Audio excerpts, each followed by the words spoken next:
हरे कृष्णा। स्वागत है कृष्ण पुस्तक के आज के सत्र में। तो कृष्ण पुस्तक का 42वां अध्याय जिस पर हम चर्चा कर रहे थे पिछले सत्र में, इसका नाम है यज्ञ भूमि में धनुर्भंग। यानी कि कृष्ण जो है मथुरा आ चुके हैं और उनकी मथुरा में जो लीलाएं हैं वो प्रारंभ हो चुकी हैं। तो हम चर्चा किए थे पिछले सत्र में कि भगवान कुब्जा से भेंट किए और कुब्जा जो है वो कंस की दासी है।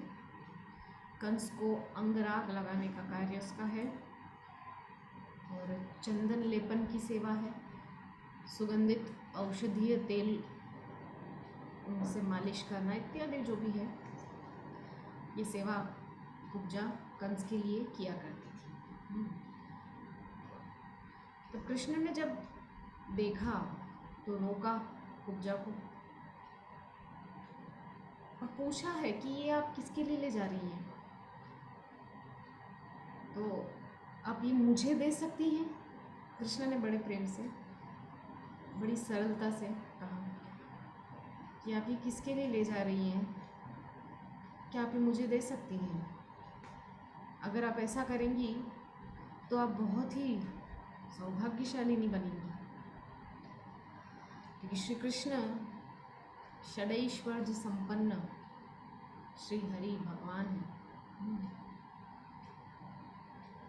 जो श्लोक है वो थोड़ा हम देखें, बहुत सुंदर श्लोक है।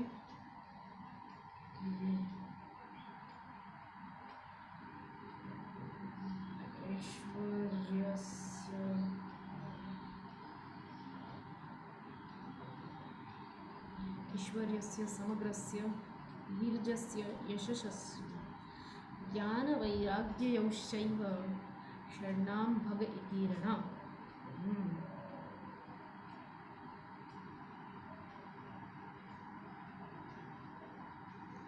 ऐश्वर्यस्य समग्रस्य वीर्यस्य यशस्य श्रियः ज्ञानवैराग्ययोश्चैव षण्णां भग इति ऋण इति गृण। ये विष्णु पुराण का जो है श्लोक है। विष्णु पुराण के 6ठे स्कंद का 5वां अध्याय 47वां श्लोक। बहुत महत्वपूर्ण श्लोक है। इस श्लोक के माध्यम से कृष्ण का जो ऐश्वर्य है उसका पता चलता है कि कृष्ण कितने ऐश्वर्यशाली हैं। और कृष्ण ने कुब्जा को बड़े कॉन्फिडेंस से कह दिया, अगर ये चंदन का लेप तुम मुझे दोगी तो सौभाग्यशालिनी बनोगी। निश्चित रूप से कंस को वो अब तक चंदन का लेप अर्पित कर रही थी, लेकिन ना तो उसकी आर्थिक स्थिति सुधरी, ना ही शारीरिक स्थिति। वो वही की वही है, कुब्जा ही है, कुबड़ी ही है, और ना ही वो कोई बहुत लखपति करोड़पति होगी। वो अभी भी दासी ही है। किंतु कृष्ण के संसर्ग में आते ही उसके साथ क्या हुआ उसमें हम आगे चर्चा करते हैं। तो श्री कृष्ण श्री भगवान हैं और वे कुब्जा के विषय में सब कुछ जानते थे। भगवान किसके विषय में नहीं जानते हैं, ये पूछने वाला प्रश्न। इसके विषय में जानते हैं, ये तो बहुत, जैसे दूध की दुकान पर जाकर हम बोले आपके यहाँ दूध मिलता है? अरे भाई, तपेला भर भर के दूध है, लाइन लगी हुई है, लोग अपनी बर्तनों में भर भर के ले जा रहे हैं, 1 लीटर दूध, 50 रुपया का दूध। फिर भी आप वहां जाकर के पूछेंगे आपके यहाँ दूध है, तो आंखों के सामने इतना बड़ा तपेला भर के दूध दिख रहा है, तब भी यदि कोई पूछे कि आपके पास दूध है, तो मेरी मूर्खता है, साक्षात मूर्खता का वहां पर दर्शन होगा। इसी प्रकार से कृष्ण कुब्जा के विषय में सब कुछ जानते थे। किसके विषय में नहीं जानते हैं?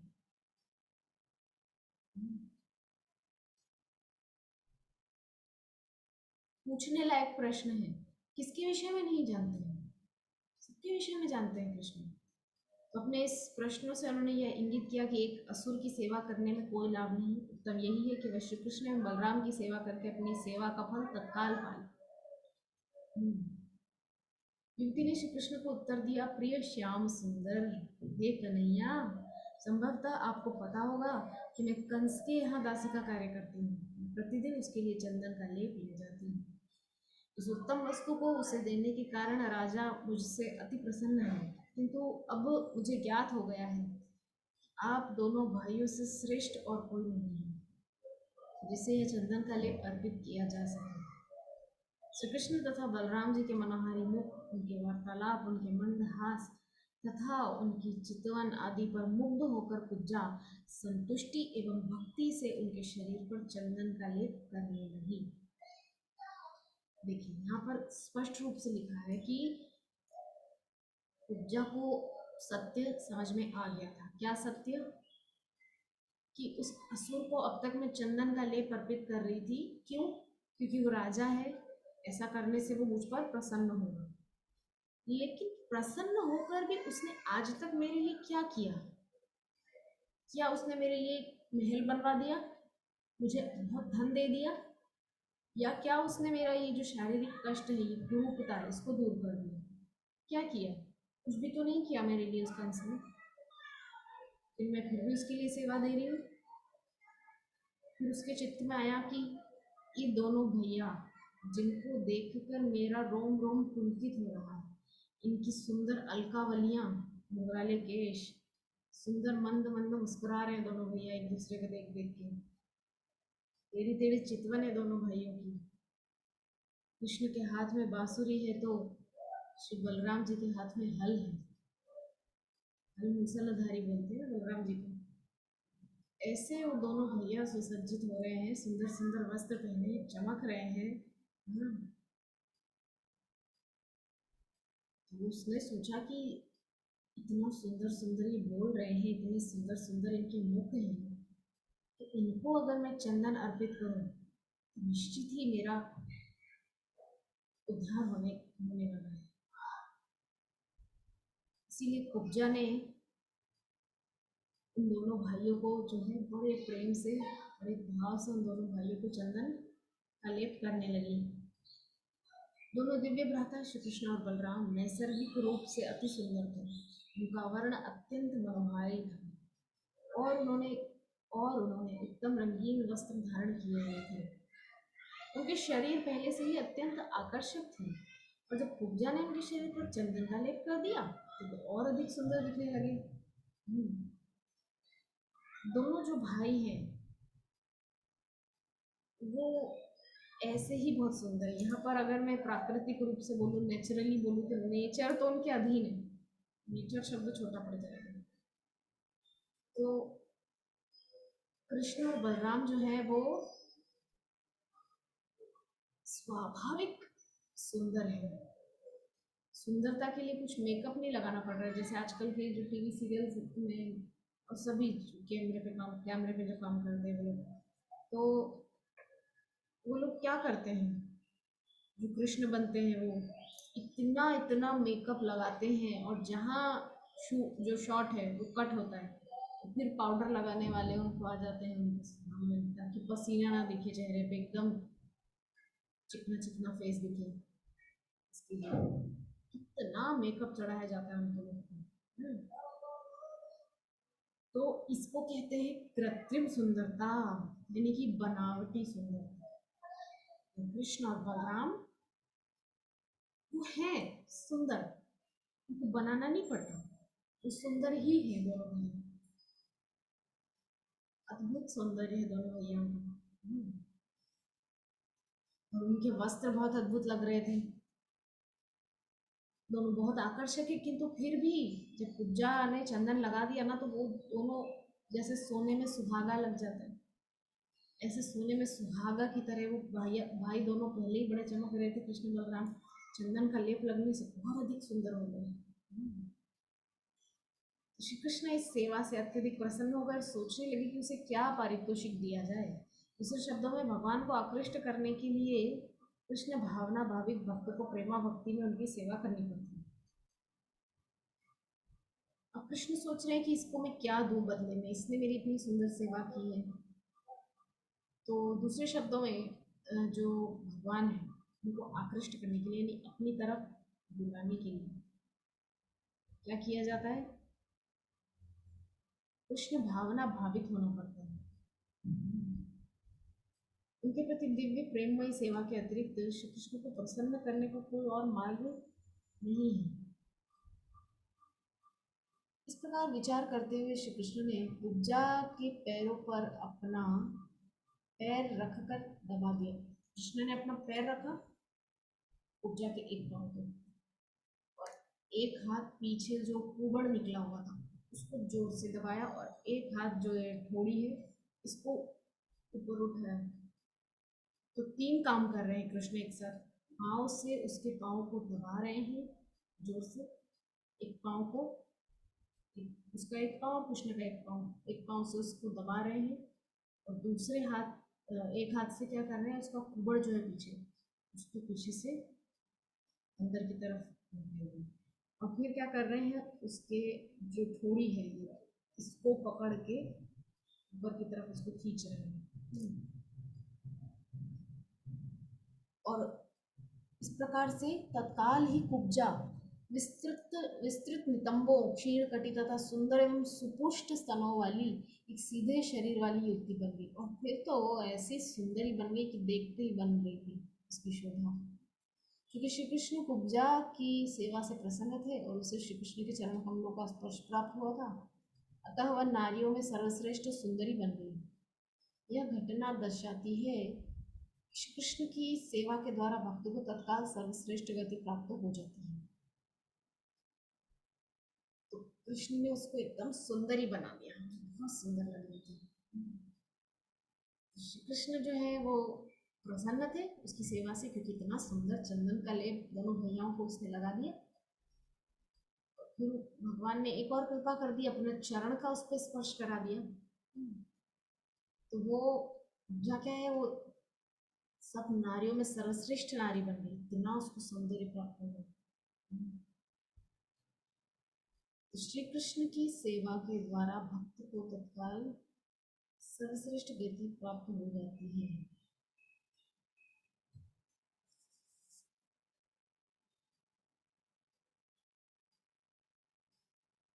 तो ये जो घटनाक्रम है, तो भगवान ने कुब्जा को रोका, उसको चंदन लेप लगाने कहा, उसने लगाया, फिर भगवान ने उसको सीधा कर दिया। इस सब जो घटना है, जो क्रियाकलाप वहाँ हुआ, इससे क्या दर्शन होता है, इससे क्या साबित होता है कि जो श्री कृष्ण की सेवा है, वो सेवा करने वाला जो भक्त है उसको क्या होता है, तत्काल सर्वश्रेष्ठ गति प्राप्त हो जाती है, बहुत उच्च गति। प्रत्येक दृष्टि से भक्ति में इतनी शक्ति है कि जो कोई भक्ति करता है वह सभी दैवी गुणों से युक्त हो जाता है। सभी दृष्टिकोणों से यदि देखा जाए तो भक्ति में जितनी शक्ति है ना, वो कहीं नहीं है। और जो कोई भक्ति करता है वो सभी दैवी गुणों से युक्त हो जाता है। कृष्ण कुब्जा की ओर उसके सौंदर्य के कारण नहीं, अपितु उसकी सेवा के कारण आकर्षित हुए थे। तो भक्त और भगवान के संबंध की बात हो रही है कि जो जितने अच्छे से भक्ति करता है, प्रत्येक दृष्टि से भक्ति में इतनी शक्ति है कि जो कोई भक्ति करता है वह सभी दैवी गुणों से युक्त हो जाता है। अर्थात जो भक्ति करते हैं वो दैवी येषा गुणमयी मम माया दुरत्यया मामेव जे प्रपद्यन्ते माया मेताम तरन्ति थी। तो क्योंकि उसको भगवान एक अच्छी गति प्रदान करने वाले हैं, तो पूजा को यहाँ पर हम देख रहे थे कि जो माया है भगवान की, देवी ये गुणमयी मम माया दुरत्य मम जय प्रपन्नति माया तरन्ति थे। हाँ, तो जो श्री कृष्ण की सेवा में सब समय संलग्न रहते हैं वह दैवी गुणों से युक्त हो जाते हैं, तो उनमें अच्छे सात्विक गुण आ जाते हैं। किंतु जो दैवीय माया है, जो मोह आया है, हम्म, तो वो धीरे धीरे चली जाती है। भक्ति में जैसे जैसे कोई उन्नत होता है तो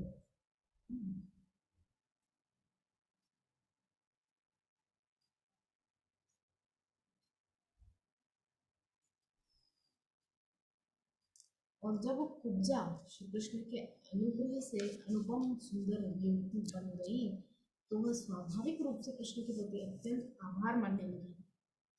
तो कुब्जा को भगवान ने एकदम कुबड़ी थी और एकदम सुंदरी बना दिया, तो वो बहुत आभारी है कृष्ण के लिए, कृष्ण के प्रति बहुत मन ही मन कुब्जा कृष्ण को बहुत दुआएं दे रही है, बहुत ब्लेसिंग्स दे रही है, आशीर्वाद दे रही है। इस रूप में नहीं कि वो दासी है तो उसको क्या अधिकार है, लेकिन फिर भी ऐसा करने से जो है, तो आगे लिखा है कि वह उनके सौंदर्य से आकर्षित भी होगी, तो आभार मानने लगी, अर्थात क्योंकि कृष्ण की कृपा से उसका जो रूपता है वो चली गई, सौंदर्य प्राप्त हो गया। तो ये तो धर्म है उसका कि वो भगवान का आभार माने, सभी का धर्म है असल में। हम सबको जो कुछ मिल रहा है वो कृष्ण से ही मिल रहा है, फिर भी अगर हम कृष्ण का आभार ना माने तो हमसे बड़ा कृतघ्न कोई नहीं है। कृतज्ञ और कृतघ्न दो होते हैं, तो कृतघ्न है हम अगर कृष्ण का आभार ना माने तो। आगे लिखा है कि बिना हिचक के श्री कृष्ण के वस्त्र का पिछला छोर पकड़कर खींचने लगी। उससे उसने भाव भंगिमा पूर्ण मुस्कान की और स्वीकार किया कि वह काम वासना से पीड़ित है। उसे यह भी विस्मत हो गया कि वह श्री कृष्ण के ज्येष्ठ भ्राता तथा सखाओं के सम्मुख गली में खड़ी है। अब क्या हुआ, तो कुब्जा जो है सुंदरी हो गई। वो क्या है, कृष्ण से आकर्षित हो गई। कृष्ण सर्वाकर्षक, सब आकर्षित होते हैं उनसे। तो कृष्ण के जो जो जामा पहने थे कृष्ण, उसका जो उत्तरीय है उसको पकड़ के, जामा है जो किन्नर, उसका किनारा पकड़ के कृष्ण को अपने पास खींचने लगे। लेकिन कृष्ण जो वहाँ खड़े थे,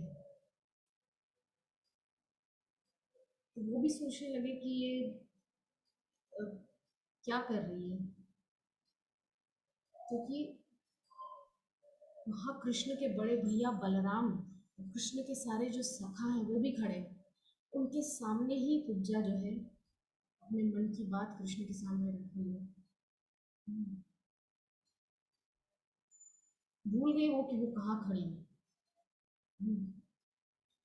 उसने श्री कृष्ण के सम्मुख स्पष्ट प्रस्ताव रखा, मेरे प्रिय हे वीर, मैं इस प्रकार आपको नहीं छोड़ सकती, आपको मेरे घर चलना पड़ेगा। मैं आपके सौंदर्य के प्रति अत्यंत आकर्षित हूँ, अतः भली भांति आपका स्वागत करना चाहती हूँ। आप पुरुषों में सर्वश्रेष्ठ हैं, आप भी मुझ पर दयालु होइए। स्पष्ट शब्दों में उसने अपनी काम वासना तृप्त करने के लिए श्री कृष्ण से अपने घर चलने का प्रस्ताव किया। जो उसके अंदर कामना पल रही थी, उसका वहाँ पर उसने प्रकाशन कर दिया, बता दिया कि उसके अंदर क्या इच्छा चल रही है। कृष्ण को देख करके उसके अंदर क्या क्या इच्छाएं उठ खड़ी हुई हैं। तो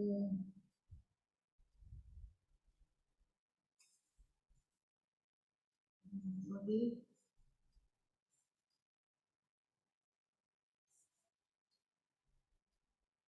श्री कृष्ण से उसने अपने घर चलने का प्रस्ताव किया, मतलब प्रस्ताव उनके सामने रखा श्री कृष्ण के सामने कि आप मेरे घर आइए। अपने ज्येष्ठ भ्राता बलराम की उपस्थिति में उसके इन वचनों को सुनकर श्री कृष्ण किंचित संकोच में पड़ गए, किंतु उन्हें ज्ञात था कि वह युवती अत्यंत सरल स्वभाव की थी तथा उनके प्रति अत्यंत आकर्षित थी। अतएव उसके शब्द सुनकर श्री कृष्ण केवल मुस्कुरा दिए। मैं ग्वाल बाल सखाओं की ओर दृष्टि करके उन्होंने उसे उत्तर दिया, हे सुंदरी, मैं तुम्हारे निमंत्रण से अत्यंत प्रसन्न हूँ और यहाँ का अन्य कार्य समाप्त करके मैं अवश्य ही तुम्हारे घर आऊँगा। कृष्ण ने आश्वस्त कर दिया पूजा को, तुम चिंता मत करो, तुम्हारी इच्छा है कि मैं तुम्हारे घर आऊँ, तुम मेरी सेवा करो, मैं तुमको वचन देता हूँ, ये जो काम करने के लिए मैं मथुरा आया हूँ, ये सब आवश्यक कार्य मुझे पहले करने दो। बहुत सारे जो काम थे कृष्ण को वहाँ पर, कोबलिया पेड़ हाथी मारना है, शल तोशल चाणूर मुष्टिक मारना है, कंस मारना है, उसके बाद जरासंध को बहुत बहुत बार हरा हरा के यहाँ से भगाना है।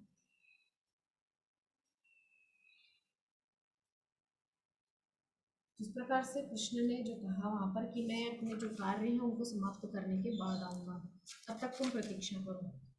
मेरे समान अविवाहित तथा घर से दूर युवकों के लिए तुम्हारे समान सुंदरी ही संतुष्टि का एकमात्र साधन है। तो कृष्ण क्या कह रहे हैं कि मेरे समान अविवाहित तथा घर से दूर युवकों के लिए तुम्हारे समान सुंदरी ही संतुष्टि का एकमात्र साधन है। निश्चय ही तुम्हारे जैसे ही उपयुक्त सखी ही हमें सब प्रकार की मानसिक अशांति से मुक्ति दिला सकती है। इस प्रकार मधुर वचनों से श्री कृष्ण ने पूजा को संतुष्ट कर दिया। उसे वहीं छोड़कर बाजार फिर आगे बढ़े बढ़े जहाँ मथुरा के नागरिक विभिन्न प्रकार के उपहारों, विशेष रूप से पान, पुष्प व चंदन लेकर के वहां पर एकत्रित हुए। तो कृष्ण ने पूजा को आश्वासन दे दिया, तो मैं आऊंगा, इस प्रकार से कृष्ण ने बोल दिया।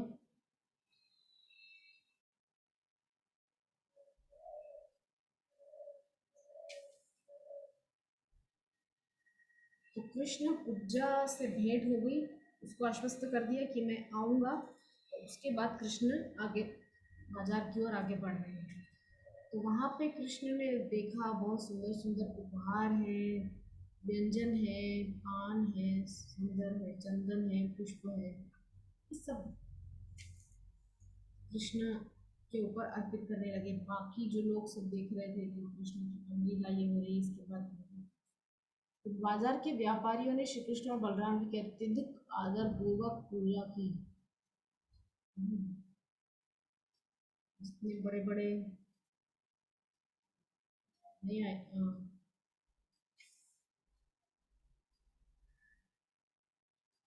जो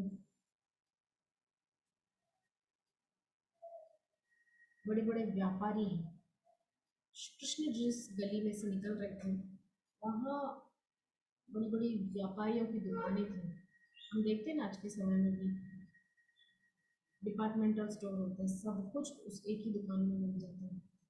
ऐसे बड़े बड़े दुकानों के व्यापारी, वो जो है ना, वो दोनों श्री कृष्ण बलराम भैया जो है उनके प्रति आसक्त हुए, आदर पूर्वक उनकी पूजा की। तो जब श्री कृष्ण गली में से जा रहे थे तब आसपास के घरों की सभी स्त्रियां श्री कृष्ण के दर्शनार्थ आ गई। कहाँ आ गई? रोड पे नहीं निकल के आ गई, लज्जा की बात है। ऐसे नहीं आती थी पहले की स्त्रियां की छज्जे पर यानी कि छत पे चढ़ चढ़ के देख रही। उसके अलावा छोटे छोटे झरोखे होते थे पहले, बड़ी बड़ी खिड़कियां नहीं होती थी जैसे आजकल होती है। पहले छोटे छोटे झरोखे होते थे, उसमें से जो है घर की स्त्रियां देखा करती थी बाहर कौन है कौन नहीं, कहाँ से क्या बेचने वाला आया, कौन गया, कौन आया, इस पर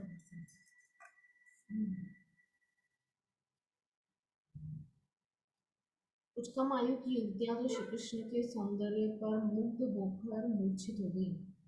उनके केश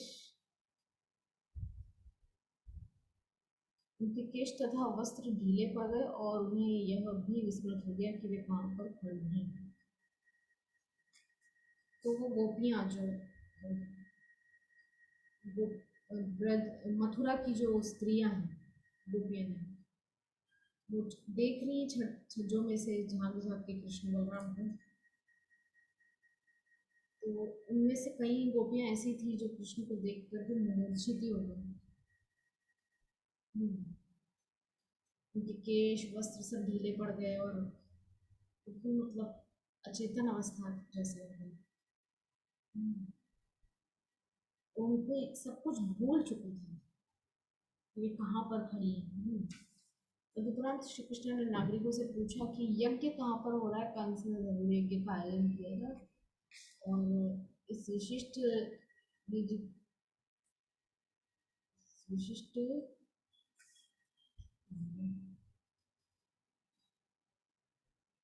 तदुपरांत श्री कृष्ण ने नागरिकों से पूछा कि यज्ञ कहाँ पर हो रहा है। कंस ने तंदूर यज्ञ का आयोजन किया था और इस विशिष्ट यज्ञ की सूचना देने के लिए उसने यज्ञ वेदी के समीप एक विशाल धनुष रखवा दिया।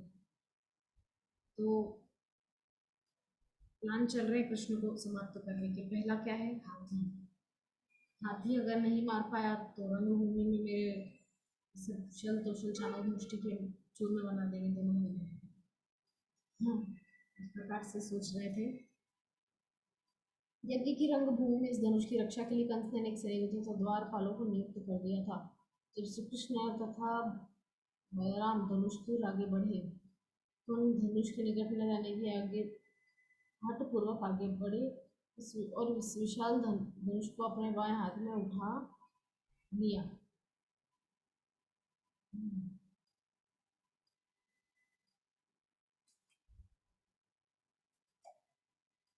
अब गलियों में से होते हुए कृष्ण और बलराम वो जो धनुर्यज्ञ जहाँ हो रहा था जिसमें धनुष रखा हुआ था शिव जी का, वहाँ पहुँच गए।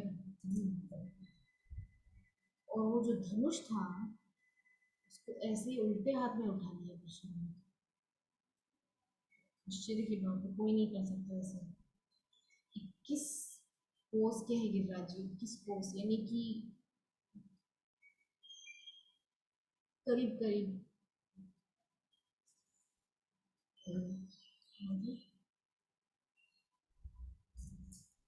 भूल जा रही हूँ।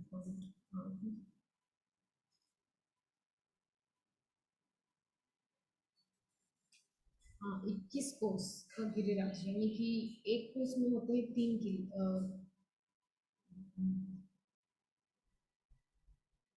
7 कोस के गिरिराज यानी कि 21 किलोमीटर। 7 या 21, एक कोस में 3 किलोमीटर होते हैं। एक योजन में 12 किलोमीटर।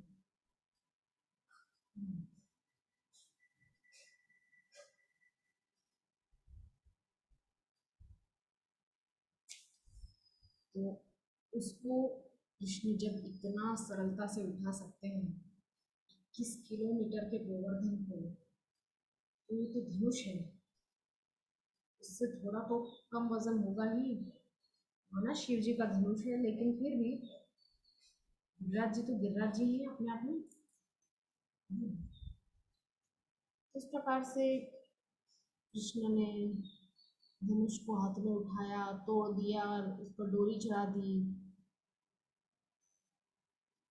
जैसे हाथी खेत में गन्ने को तोड़ देता है, जैसे गन्ने के खेत में हाथी घुस जाएगा तो सब तहस नहस कर देते, इधर उधर बर्बाद कर देते हैं। इस प्रकार से जो है कृष्ण कर रहे हैं। उपस्थित जन समुदाय ने श्री कृष्ण के बल की प्रशंसा की। धनुष भंग के ध्वनि से धरती और आकाश गूंज उठे।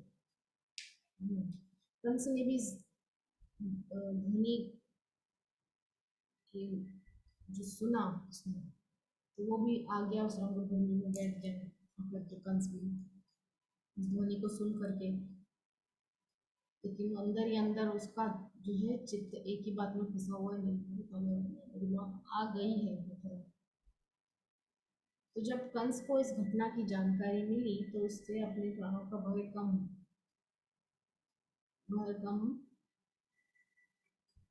होने लगा।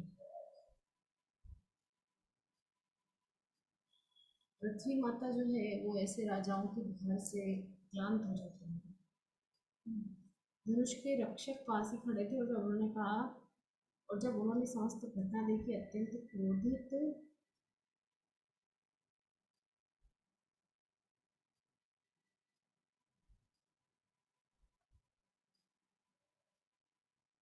तो आगे लिखा है कि अपने अपने हाथों में शस्त्र लेकर श्री कृष्ण को पकड़ने के लिए दौड़ पड़े। कौन?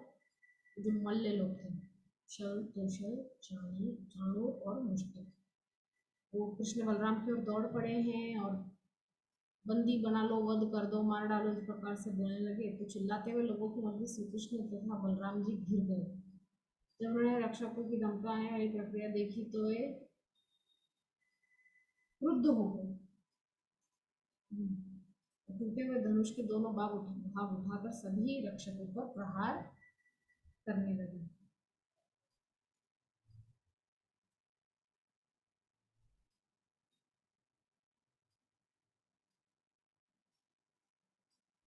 अब दोनों भैयाओं ने क्या किया, जो धनुष के टूटे हुए हिस्से थे उनको उठा लिया और सब पर प्रहार करने लगे। जब यह उपद्रव हो रहा था तभी कंस ने